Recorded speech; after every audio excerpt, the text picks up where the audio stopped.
Hi, guys. I'm here with Jared Murphy from Not Aliens. We are going to go on an expedition or an adventure. An expedition, what would you say? Let's just call it an adventure An adventure. expedition. Well, tell them what we're going to go do. Well, we are going to be going down to Central America. We will be exploring some of the jungle that has not been researched or looked into for a very long, at least as far as we know in modern times at all, other than a general survey. It is smack in the middle of a lot of various known ruins, and it is available to us to actually go look at, but it's many thousands of acres, and we are going to go down with a group of 12 people, including yourself. And we are going to look for things that already have, again, there's general indications that there are ruins or that there was habitation that dates back to dynastic Mayans, and if we're lucky, even earlier. Such as mounds, pottery shards, and things that are already found in the spot. Trash mounds that are, shell mounds that indicate definitely back to Mayan era, a quarry that isn't too far from the property that really was a primary, whatever they were doing with the quarry. It could have been not just pyramids, but regular buildings, but that. And then off the coast, there's a number of islands within a few miles that all had constructions, again, shell mounds, trash mounds that all are Mayan Empire related. It's interesting because they have a bunch of shell mounds in Florida, and I never really thought of them as trash mounds. Are they trash mounds? I don't think they're all trash mounds, because, we have that mysterious shell mound culture that goes into the Ohios and Illinois and goes over to California, and the ones that are like so many football fields wide and so many football fields tall and have multiple centurion burials on them. That was the other interesting thing, is I know one shell mound they found, and it had this massive, larger than a sports stadium size, and they were finding burials in them at different points that were they intrusive or were they just chronological as the shell mound got bigger. But there's something different. I mean, I know it's really sad in South America. When I was doing my initial research for notaliens.com or Not Aliens, the book, in Brazil, they were using the shell mound material for aggregate for building roads. Okay, yeah. Well, and that would make a lot of sense too, because they have the Mayans have the sock bees, which are the roads, and I wonder if they have any, like maybe they're made of like shell particulate or not. Oh, that would just be depressing. They busted it up. Oh, well, dynastically, it's neat, right? Right. Well, yeah. Okay, so tell us about like what you're hoping to find. Like, well, I'm all along, like, if for those that haven't I have seen, what I want to find too, but like tell us what you want to find. Yeah, they're very similar, if you guys are all wondering. That's right. The issue is pre-Mayan megalithic construction from buildings that were abandoned and constructions that were abandoned by a society that was much, much older, much, much more advanced. They're all over the planet. And the reality is that we don't know anything about them other than the constructions that are left, and maybe any, engineered soils or even our own genetics. There's just a lot of mysterious things that don't add up to the story we've been told about our history. So the most important thing is that we do the research to find, hopefully, these larger stone structures, which, if they're polygonal, then it's likely they are very large blocks, and they're built on a foundation that I believe is extremely significant. And if we can get there and find these large megalithic blocks that were incorporated into more simple mine, by simple, it's not that the mines didn't build really big, everyone, it's just that they used blocks that they could handle, and some of them were very big. But the megalithic work is hundreds or many tons or hundreds of tons.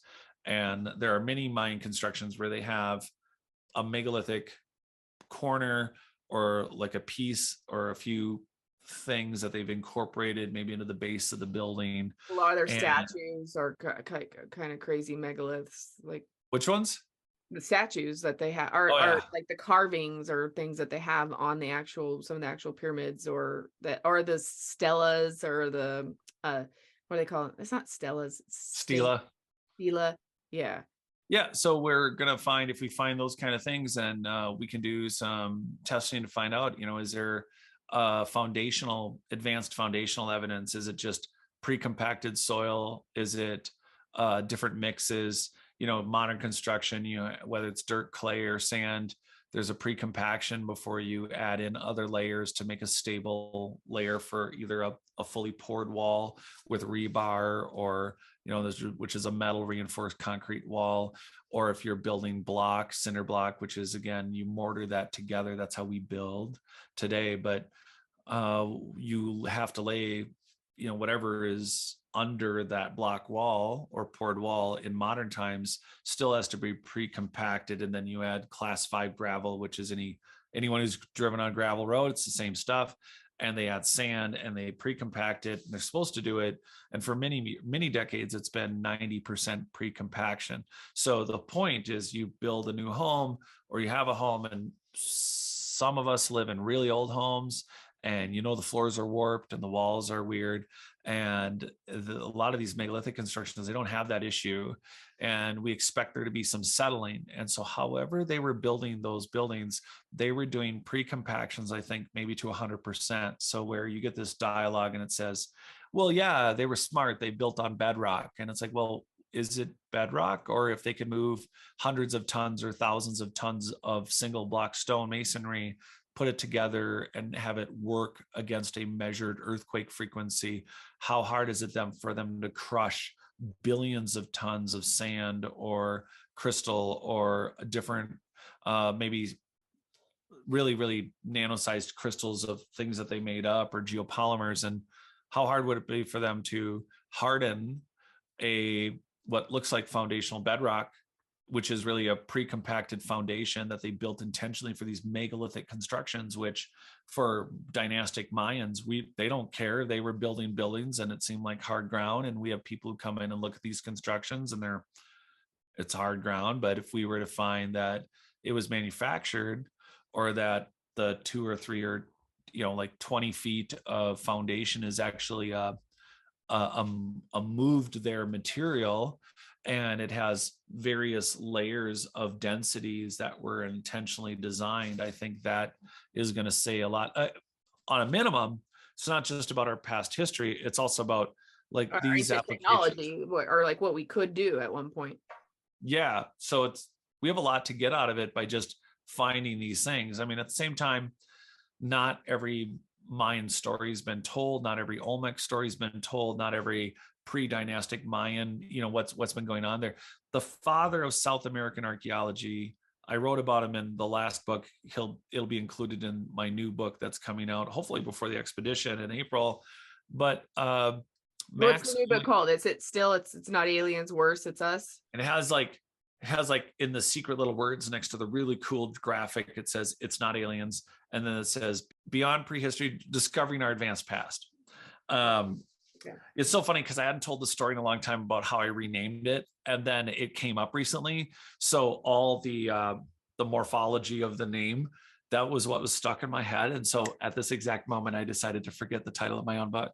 Look at this. Like I have, this is like one of the books that I use to push my computer all the time. Nice. But anyway, this is like you can't find this online now. It's like 100 and it's like it's yeah. 170. I've seen it for 250. I've seen it for a lot of money. And my new one will come out. It'll be a hardcover. It's going to be in color. So everybody wait, get a hardcover. So it's basically like a second edition.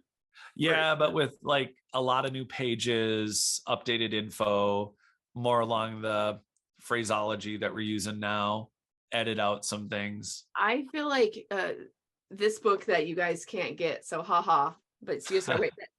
Basically you have done I mean, like I had you on here like 2 years ago or a year and a half ago, and I think you've done the best work on Terra preta that I've come across. Like you Well, yeah, well, it just wasn't it's not in people's like it's not in their thought process. It's like, oh wait, engineered soil, any kind of engineered soil on the entire planet changes everything. If you say that there was nomadic people there, we'll explain why the same soil is there, South Africa, Central America, South America.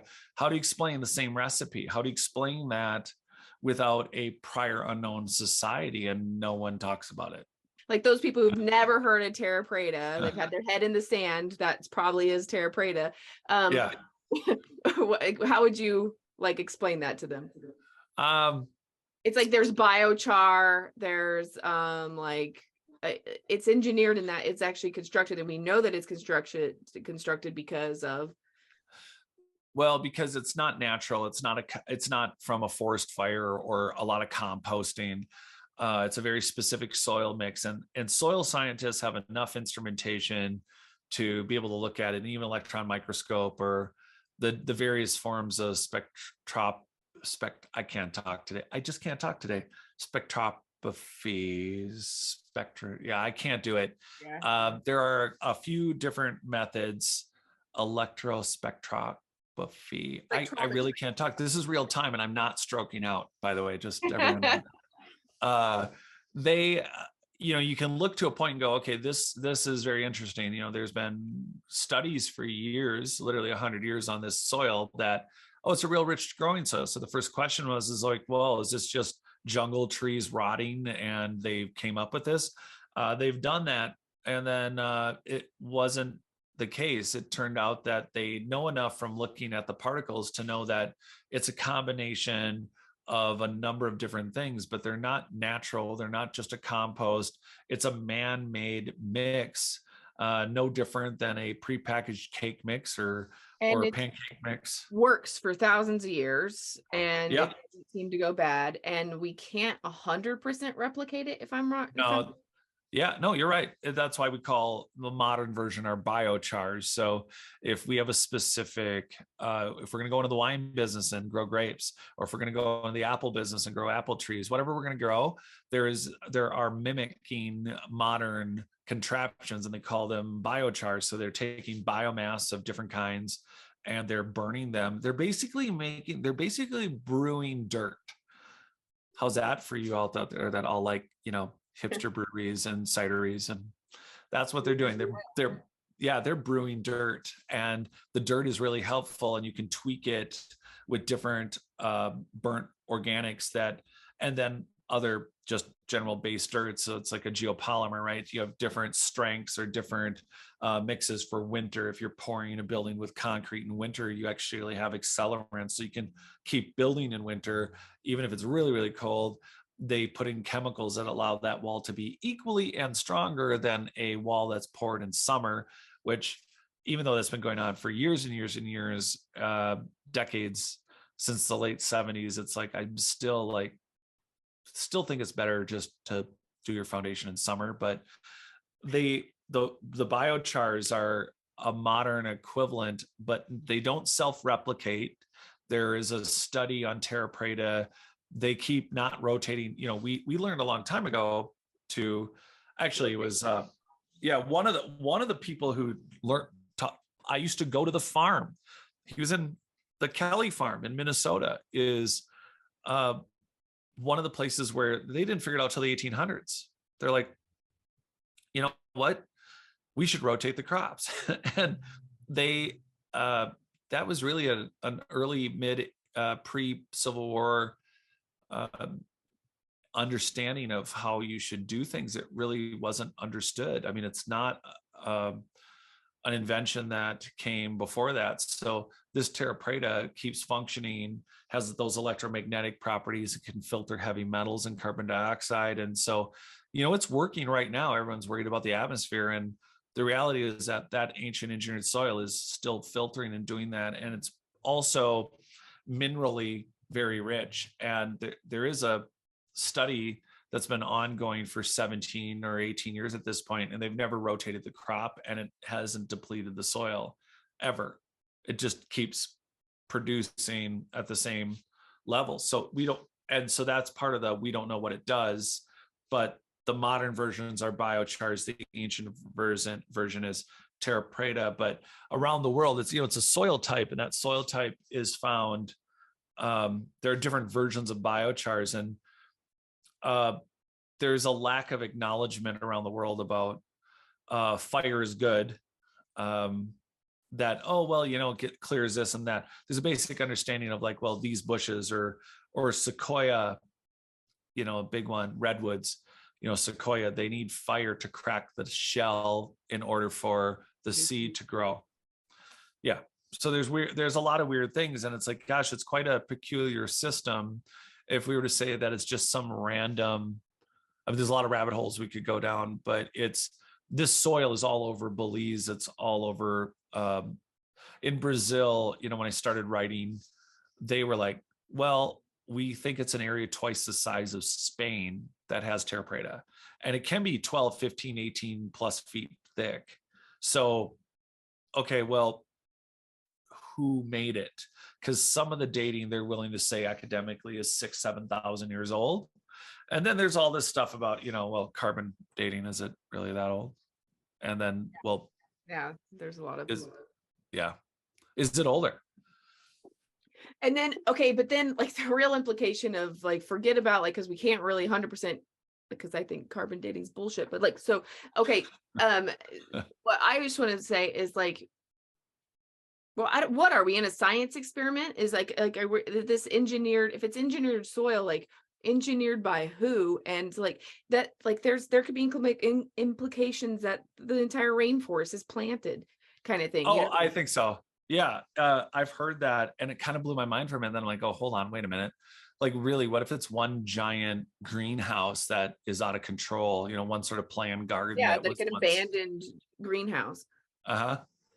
That's why it has like some of the most amazing like medicines and things that come out of the rainforest. And but then,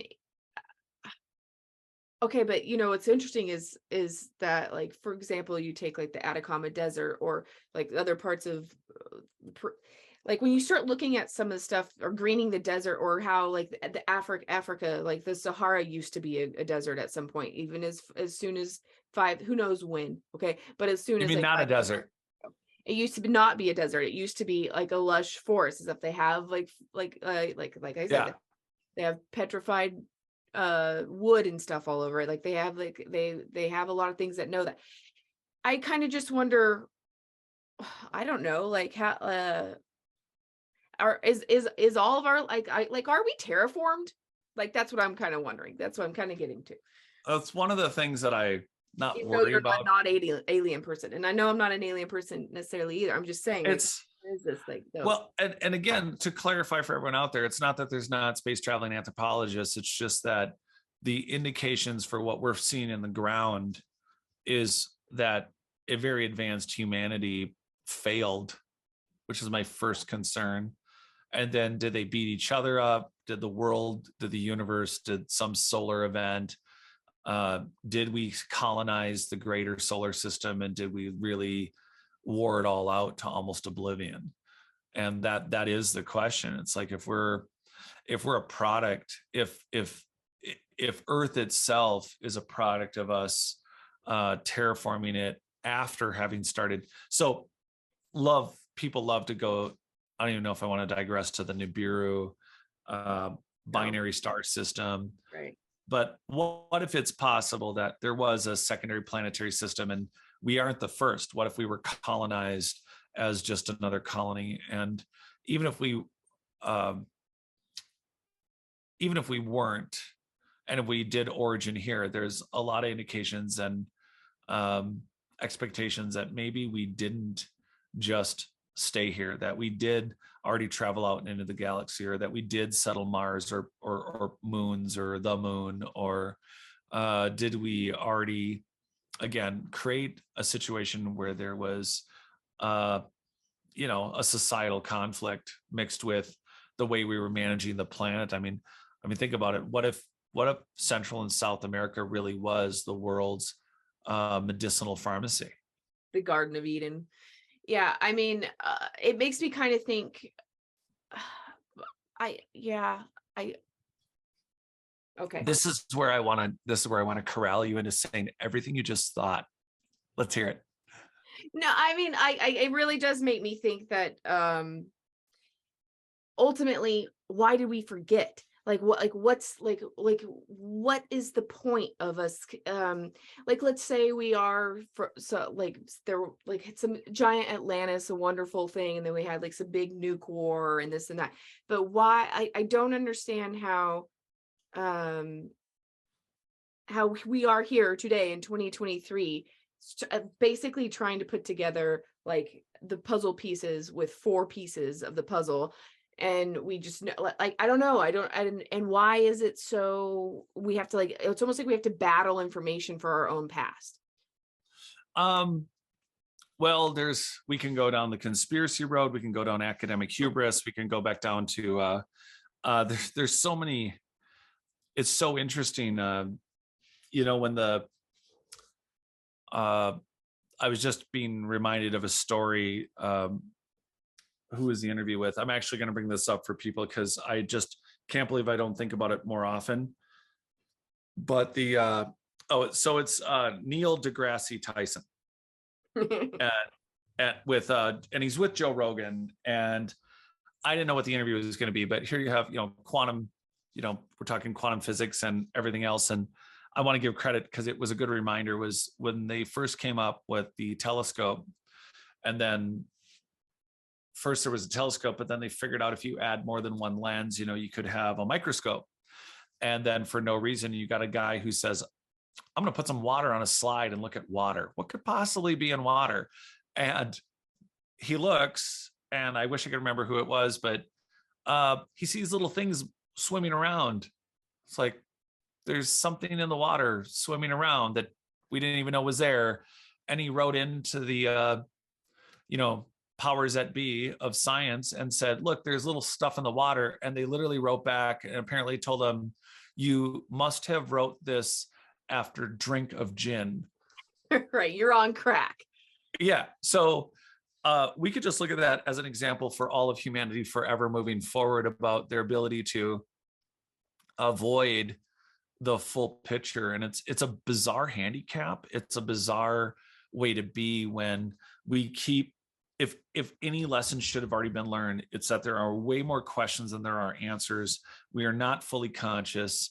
And in this case, what an epic miss when you look at the scale and breadth and width of humanity. And it's taking people, I think, like us and others that are not willing to just accept the status quo to answer questions that I think are relatable to current science, relatable to current building construction, relatable to future science that can help us, because it's not something new. It is something rediscovered, and it does seem to be frequency and energy based. It does seem to be part of a society that has built on every continent.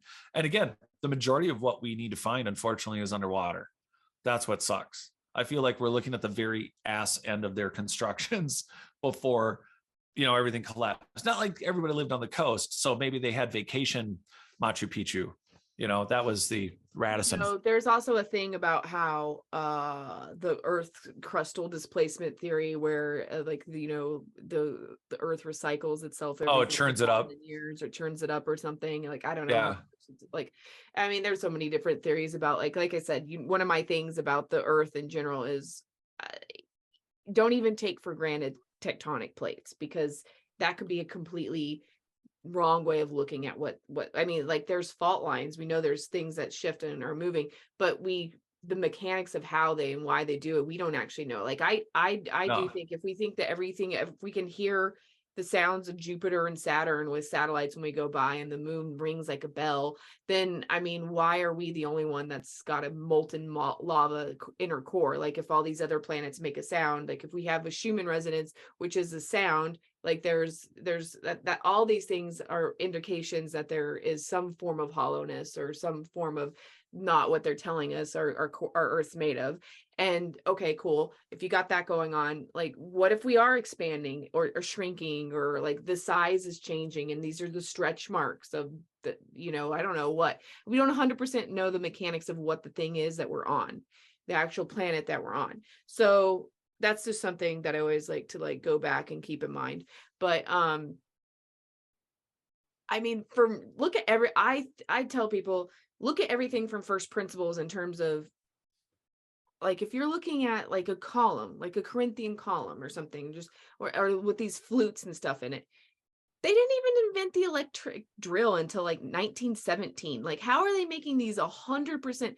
Are they 100% uniform? Like, let's test that out. Like, let's actually Yeah, start scanning them and seeing like how close are they to each other? Like, is each individual flute like around? Because if you have a lathe and you're like, yeah. you can't do a vertical flute on a lathe. I know it seems like a super little like detail that we just walk by, and obviously they made them in up till the 1900s, whatever.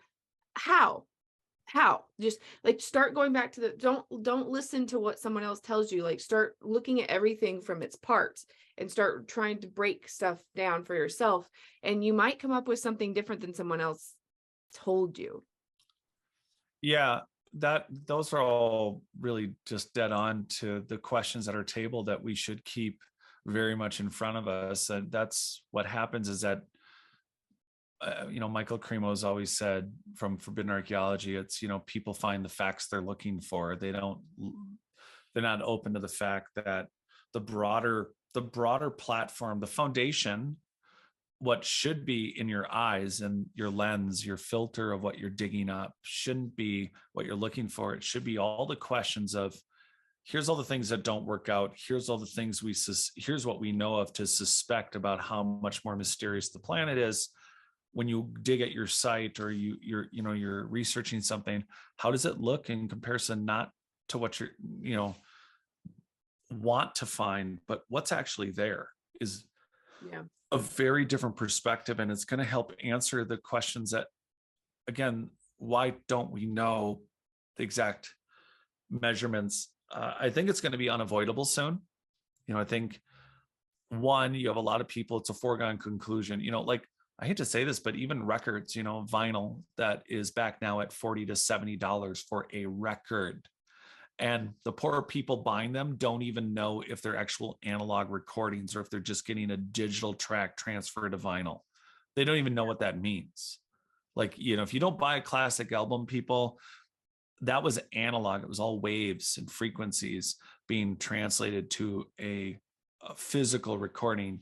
You have digital creators translating music to vinyl, but I don't know if that's translating as it's not about whether or not it's audible. It's our mind and body and magnetic fields can sense all that, and what it does or doesn't do or how it matters to your experience or the music. Maybe it doesn't, maybe it does, but the idea that it was the better way, that records originally were the better way to listen to music, went away, and now it's back, and now it matters, and it's not a foregone conclusion. And I think a lot of you look at the Corinthian columns and you look at these things that may have been built pre-Greek, pre-dynastic peoples, like again, Baalbek, Lebanon, and you look at the Temple of Jupiter and it's like, oh, well, we know what that is. And it's like, well, the biggest columns were 60 feet and they were single piece stones. A lot of people don't know that, is that 60 feet, the Romans built in sections, 5, 6, 8 feet.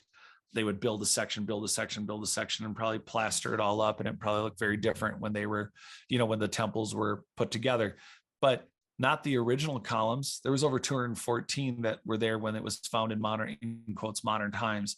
But of those columns, many of them were 60 feet, single piece cut with all the flutings at the top.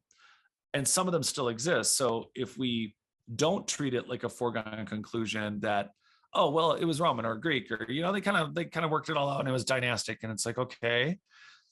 But if you do the measurements and you find that it's an impossible pillar to build in any format in today's standards, and it does have measurable machine-like lathing or CNC, driven by some external source, that now, along with a world full of engineered soils that may have more functions, from pharmaceutical, out of control jungle gardens today to longevity and communication equities within a ancient advanced society, we have a lot of other questions. Yeah. We do have a lot of questions. And then, and maybe it is as simple as, okay, like you have like the records, and then we went to CDs and they're gone. And then now we're on this digital thing. And maybe we move so fast that we forget how we came here, because like, if we had a giant coronal mass ejection from the sun yesterday, and it was at the other side of the sun, so it was fine. But if it was like bigger than the Carrington event kind of thing, so if it would have hit us, that would have been a bad thing. Or hey, not to drive your Tesla. Yeah, exactly. How you gonna but okay, so if we do get like some sort of thing like that, like how quick would it be to get the internet back up? I mean, at this point, the internet is something that, like, I'm 40. I saw the internet completely from its beginning to here where it is today. And I can tell you, in the 90s, there were people, I don't know, because I was like 10 in the 90s, but I knew that there were people that could make shit. Like they could figure out how to get their own servers and their own, like, they could figure out enough stuff to, like, they were really good with hardware, computers. They could have figured out a way to get their own signals and this kind of stuff going. That is very quickly going away to where, the 15-year-olds today, this is just something that's always been in their life. They have no idea the parts that make up the sum, to a point where if it got taken away, they would have no idea how to even go about going back to get to the beginning of where they got to now. Yeah, no Radio Shack. They don't know. I mean, I was a kid, I was just amazed at the idea of a crystal radio. I mean, there's crystal and everything, but just having this little radio set, and I'm like, I have this little thing and I can communicate around the world. I don't think people get they're just not wasn't there. Right. They know the secret codes to play video games, and they know the user element, but you and I were raised with, well, let's teach them basic. I mean, there's plenty of people listening that may not even know what basic is. And then COBOL and Pascal, and then, or whatever. And then, there's this, what do you mean you need to use a floppy to load the hard drive? And like, they have no idea. The other thing, 8-track is back. I mean, I think this flows into that, but it's just, we have these technologies that existed that are coming back. And as they're reintroduced, you have a generational education of it. But to your point, if you're not doing it or raised to do it or have a personal interest, it isn't going to take that big of a catastrophe to wipe out any ability to reproduce it, without, even with really smart people, just being able to just kind of re-engineer it in their mind, or like, give them a little concept and taste. But it wouldn't take long. And if your records are on this, like a digital thing or something, this is all the of your records right now. If this is like just burned in a solar flash, then like that's gone, or if you can't access, like, or even if you had a perfect iPhone, but you can't figure out how to, you don't really know what it is you're looking at. You don't know how to plug it in. You don't know how to charge it. You don't know how to access the records. Like, I mean, it could be as innocent as that. Like, we just progress too quickly that we, like, within decades keep on forgetting stuff. I don't know. I prefer the more conspiratorial mind of, like, I think that, like, there's some sort of, ultimately, I feel like there's an intentional hiding. And I feel like there's intentional hiding is because of, it feels like the resistance is so, like the shadow banning and the resistance and the, just the how people are so, like, offended that you would even, something's wrong with you. There's some offended that you have these kinds of thoughts. Like, that's weird. Like, let's examine, why are you so offended that I don't buy into what I'm told? Like, that shouldn't offend you. That's not an offensive thing. It's weird that it's offensive. I think it really does stem for some people. So I was in a corporate environment as a network admin in the computing world. And there are people who, and I'm sure a lot of people out here can relate to hearing someone, hopefully they're not personally guilty of it, but where they say, hey, we have this new thing and we need you to look at it. And then they say, that's not my job description. I don't know how to do that. And that that origin is from our educational system. And it is not a conspiracy to know what the Rockefeller Foundation and what they literally said. We don't want thinkers, we want workers. Obedience. And we need workers to want to be thrilled with a 5-year award for showing up and busting their ass every day, sick, tired, or otherwise, for a watch. It's like, that we need people happy with being basically human robots. And that was the concept developed in the Industrial Revolution. It's not a hidden thing. It's not a secret. It's not a conspiracy. They wanted compliance and obedience, and you can't teach wisdom to independent thought and creativity. If we could really digress into the would we be where we are, is there some other philosophical way to have done it or to keep everyone creative? But the task at hand is, there's a large amount of a population that's not what they were taught. It's outside of their vision, it's outside of their line of thinking, and the discernment to even contemplate. It's more of a headache. It's an outside. It's not that they're not capable. It's not that they're not capable of discerning it. They were trained one way, and hey, nothing like humanity to get in a rut or comfort zone. Yeah, exactly. Boy, we're getting dark for everyone. This is good. I know. I'm kind of going like, wow. Yeah, I mean, like asking the big questions, I guess. But okay, so end of the day, though, what's the end goal here? What are you trying to create with like your searching? Because like at one point you wanted to do your own kind of university of right. Was that the well, I'm just saying, give your mission statement. Okay, so our goal is to make to table the questions that will help us answer our past and future, and to make it available to everyone to collectively research that. We need to be in the field, and we need to be not in the face of standard academia, but we need to really just go around that lane and openly, globally, together start tabling the questions, and hopefully some of us globally together can start answering and connecting the dots between these positive gene expressions and these physical rediscoveries of superhuman abilities to consciousness, and whether it's transcendent or just a metaphysical deep insight that's beyond any experimental drugs, that there is a past and a future that involves us not just remembering, but I've always said our past is a search and rescue, not a search and recovery. And in getting out in the field and doing things like this expedition we're doing to Belize, and we are on GoFundMe to cover the satellite imaging and the LiDAR to get us to hopefully some of these megalithic pre-dynastic ruins, and avoiding them for the roads that are being put in place. That's the point, is we want to make this available to everyone and also get as many eyes on it to get to those answers. So that is probably a longer than a mission statement. We won't put that on a building unless we can not a post and not a billboard, but no, that's exactly what I was looking for. So that's great. If you guys want to support us, like go to the GoFundMe. I'm putting it in the like little description thingy underneath here. And that would be very nice. Yeah.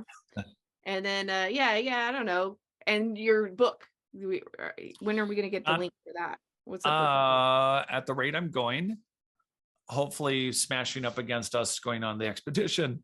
So that'll be happening. But it's a big one because it's going to be hardcover and soft cover, and color. So hopefully that will happen as we're popping on some planes to do this expedition, but no exact date. This trip has become very overwhelmingly big and fun, and hopefully will lead to a great documentary or something that all of us can look at on all our channels. on notaliens.com and on your channel, and we'll get somewhere with that, and Michael from Dark Hour. Yep, for sure. All right, Jared. Well, this has been super fun. We will have you again on soon. But yeah, I just wanted to get this out before we're leaving April 15th. So that's why I was like, okay, let's just try to get something out now. Yeah, appreciate it. Okay, cool. Bye. Bye.